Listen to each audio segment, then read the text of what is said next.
Bonjour à tous, une vidéo sur les suites avec une série de 4 exercices corrigés. Vous avez ici les énoncés. Alors, comme d'habitude, je vous conseille de mettre la vidéo sur pause et d'essayer de faire ces exercices tout seul avant de regarder la correction. C'est le meilleur moyen de bien vous entraîner et de bien vous préparer à un devoir. On y va pour la correction. Un petit rappel, dans la description de la vidéo, vous avez des liens pour accéder directement à la correction d'un exercice en particulier. Premier exercice. Alors, calculer les premiers termes de chacune des suites suivantes. On y va, la première suite, donc 10 sur n carré plus 1. Et attention, à n supérieur ou égal à 1, donc on commence à U1. 10 sur 1 au carré plus 1. Ça fait donc 10 plus 1, 11. Ensuite, U2.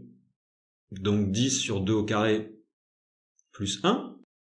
Ce qui fait 7 demi après simplification. Ensuite, U3. 19 neuvième. Et U4 qui nous donne 13 huitièmes. Deuxième suite, c'est une suite par récurrence. Le premier terme, c'est U0, il vaut 2. On calcule U1, qui est donc 3 fois U0 moins 2 fois U0. Attention dans l'expression, vous avez UN ici, et après moins 2N. Donc ces deux nombres-là doivent être identiques. Effectivement, U0 est là 2 fois 0. Ça fait donc 3 fois 2, 6, moins 0. U1 égale 6. Pour U2, eh bien on aura 3 fois U1 moins 2 fois 1. 3 fois 6, 18, moins 2, ça fait 16. Et pour U3, 3 fois U2 moins 2 fois 2, donc 3 fois 16, 48, moins 4, 44. Deuxième question, on a donc une suite UN qui est égale à n plus 1 sur 2n plus 1. Exprimer U de n moins 1. Alors, eh bien on remplace le n par n moins 1. Et après on arrange l'expression. Donc au numérateur il ne reste plus que n. Et au dénominateur ça fait donc 2n moins 1. Il faut exprimer aussi U de 2n. Pareil, on substitue en fait le n et on le remplace par un 2n. Voilà ce que ça donne. Donc U de 2n égale à 2n plus 1 sur 4n plus 1. Exercice 2. En choisissant la méthode de votre choix, déterminez le sens de variation des suites suivantes. Alors première suite, 1 plus 10 sur n. On va utiliser UN plus 1 pour exprimer UN plus 1 moins UN. L'objectif étant de déterminer le signe de UN plus 1 moins UN. Alors on arrange l'expression. Voilà, et on trouve en fait deux quotients. Mais pour avoir le signe là, on est bloqué. Donc la méthode, c'est d'obtenir un seul quotient. Et pour faire ça, il faut réduire au même dénominateur. C'est ce que l'on fait. Le dénominateur commun, c'est donc n facteur de n plus 1. Voilà, on arrange le numérateur. Et on trouve, après simplification, moins 10 sur n facteur de n plus 1. Alors, on fait tout ça pour avoir le signe de un plus 1 moins un, qui nous donnera les variations. Alors on a un quotient. Qu'est-ce qu'on a pour le numérateur? C'est moins 10, donc c'est tout le temps négatif, moins 10. Et puis le dénominateur, c'est n facteur de n plus 1. N'oubliez pas que n, c'est les entiers positifs. Donc si n est entier positif, n plus 1 est positif aussi. Donc le dénominateur est positif au bilan, un plus 1 moins un est négatif. Donc un plus 1 est plus petit que un. Un terme est plus petit que son précédent, donc on est en train de descendre, enfin on diminue. On a une suite décroissante. Déterminer le sens de variation de cette suite-là. Alors, comme on a un exposant là, on a une technique très pratique, c'est de faire du un plus 1 sur un. Alors, il faut que tous les termes soient positifs, là c'est le cas. Il ne faut pas que un soit égal à 0 aussi. Alors, eh bien là, on a 2 au numérateur, 2 au dénominateur, on peut simplifier ça. Et puis ici, on a 1 demi puissance n plus 1, 1 demi puissance n. On va pouvoir arranger ça en faisant donc la différence des exposants. C'est 1 demi puissance n plus 1 moins n.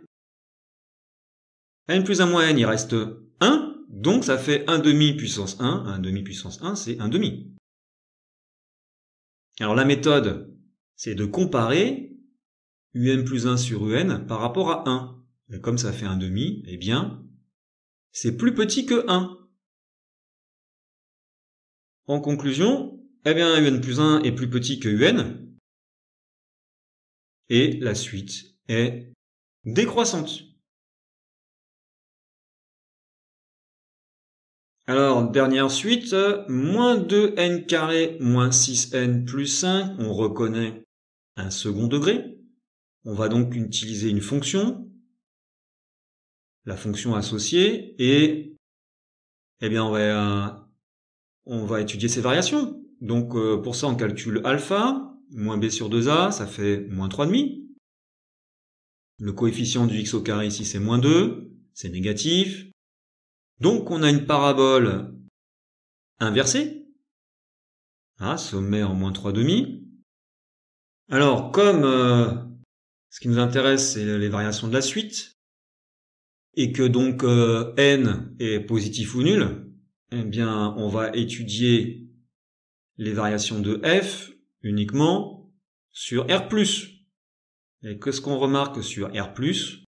Eh bien, f est tout le temps décroissante. Conclusion, la suite un est décroissante.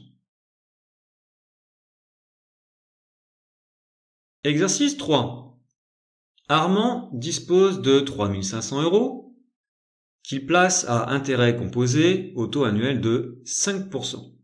Alors on note U0 son capital de départ et UN la somme qu'il aura au bout de n années de placement.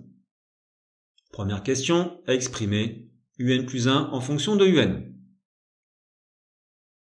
Alors on dit qu'on a une hausse de 5%.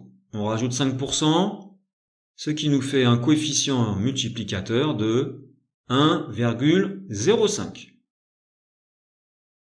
Donc, la somme à une année n plus 1, c'est 1,05 fois la somme de l'année précédente. D'où un plus 1 égale à 1,05 fois un. C'est une relation de récurrence, il ne faut pas oublier le premier terme. Le premier terme, on nous le donne dans l'énoncé, c'est U0, le capital de départ, 3500. Voilà pour cette suite. Petit 2. Quelle est la nature de la suite UN? En déduire l'expression de UN en fonction de n. Eh bien, si on regarde son expression, qu'est-ce qu'on a? Eh bien, UN plus 1 est égal à un nombre qui multiplie UN. Donc Q fois UN, la raison, c'est donc une suite géométrique de raison 1,05. Ce qui nous permet d'écrire l'expression de UN en fonction de n avec la formule du cours. UN est égal à U0 fois Q puissance n.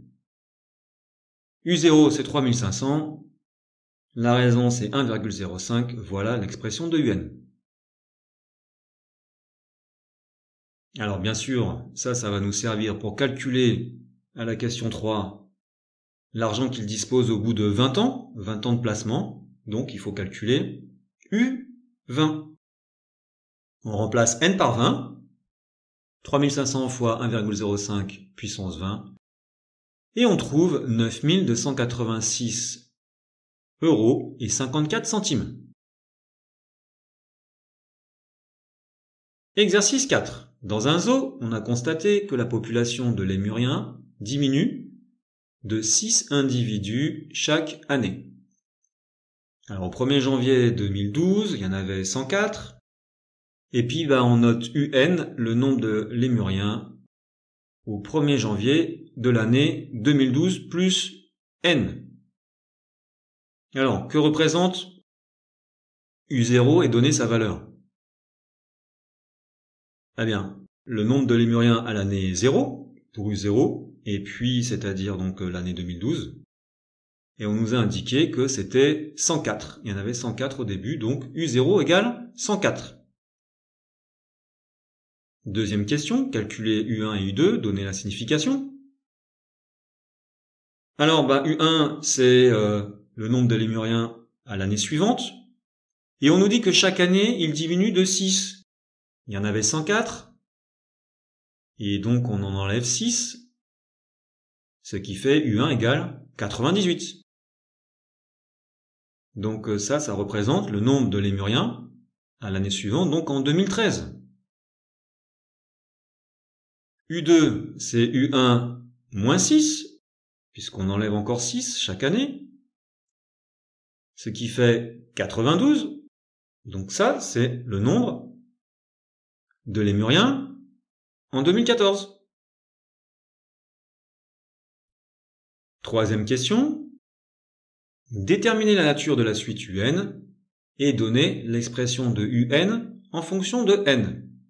Alors, comme on vient de le voir, comme on diminue de 6 à chaque fois, on enlève 6 à chaque étape. On a donc UN plus 1 égale à UN moins 6. C'est donc une suite arithmétique avec une raison qui est égale à moins 6. Donc on peut exprimer UN en fonction de N avec la formule du cours, UN égale à U0 plus NR, ce qui fait UN égale 104 moins 6N. Question 4. Estimer la population de lémuriens au 1er janvier 2020. Alors 2020, par rapport à 2012, on a fait donc 2012 plus 8. Donc N égale 8. On va calculer U8. On prend l'expression que l'on vient de trouver, on remplace N par 8, et on trouve U8 égale 56. Donc il y aura 56 lémuriens en 2020. Question 5. À partir de quelle année le nombre de lémuriens sera-t-il inférieur ou égal à 30?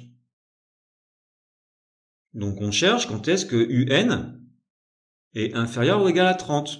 À partir de quelle année? Ce qui fait 104 moins 6N inférieur ou égal à 30. On a une inéquation à résoudre. Donc moins 6N inférieur ou égal à moins 74. Attention, là on va diviser par moins 6. On divise par un négatif, donc plus petit va devenir plus grand. Ce qui fait donc N supérieur ou égal à 37 tiers. Donc on prend l'entier supérieur, on trouve N supérieur ou égal à 13. 13 que l'on rajoute à 2012, ce qui fait l'année 2025. Voilà pour cette vidéo. Merci, bon courage à tous pour vos révisions et à bientôt.